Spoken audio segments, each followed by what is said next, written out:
मराठीसाठी आम्ही दोघं भाऊ एकत्र आलो. आता मुख्यमंत्री त्यांचं क्रेडिट घेत आहेत. दोन बंधूंना मी एकत्र आणले.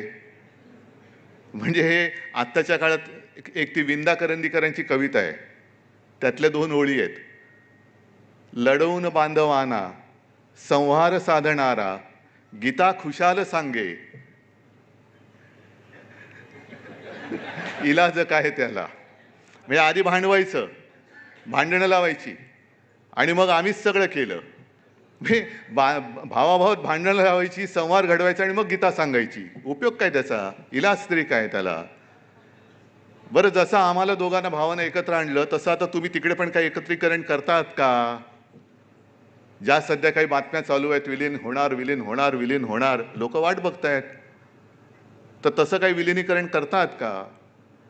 नाही तर कशाला उगाच फुकटच्या गोष्टी करतायत, कशाला नसत्या गोष्टीचं श्रेय घेताय? मला एका गोष्टीचं समाधान आहे, म्हटलं तर अभिमान सुद्धा आहे, अभिमान नक्कीच आहे, की मी मुख्यमंत्री असताना राज्यात मराठी भाषा सक्तीची केली.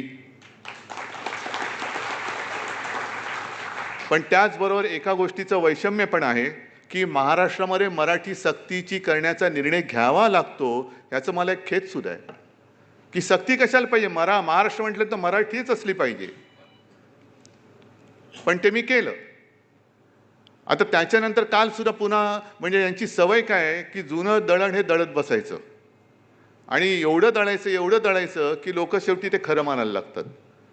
हिंदीची सक्ती, आता ती कमिटी नेमली होती, त्याने अहवाल दिला, तो अहवाल घेतला हातामध्ये.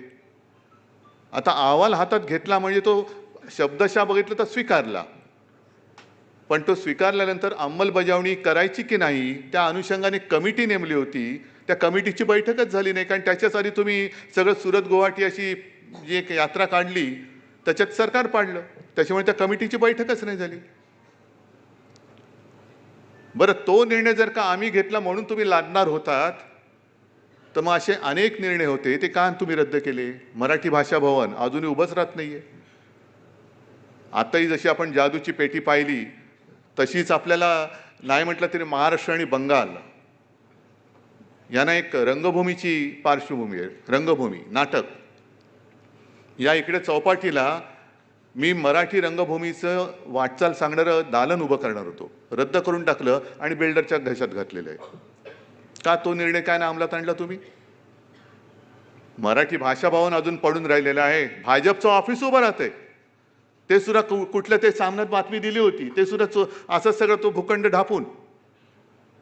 म्हणजे तुमच्या पक्षाची कार्यालय तुम्ही बिनदिक्तपणाने उभी करतायत, पण माझ्या मातृभाषेचं भवन ह्याही करायला तुम्हाला मुहूर्त शोधायला लागतोय.